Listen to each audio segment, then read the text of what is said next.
14 metų iškeliavau iš savo tėviškės, mokytis į Vilnių, paskui dirbau Kaune ir kai tapau senjorė, grįžau vėl čia.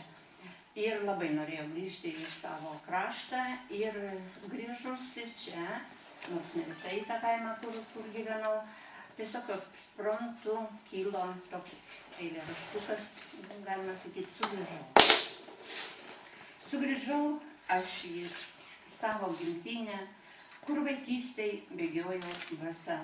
Sugrįžau prisiglaust prie darželio, ten, kur laukė pasiilgus mama.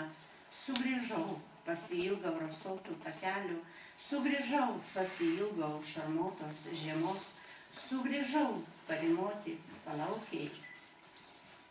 Prisiminus vaikystės dienas, sugrįžau prisiglaust prie sodintų medelių ir darželių sodintų gėlių. Pasvajot prie Širvintos upelio ir prie musės dabar čia gyvenu.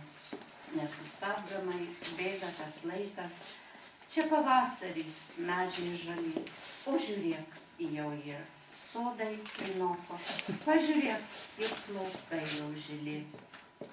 Na ir kas, kad ruduo jau atsėlina, na ir kas, kad plaukai jau žili, tik širdie nebandyti pasenti, nes jaunystės dalelė esi.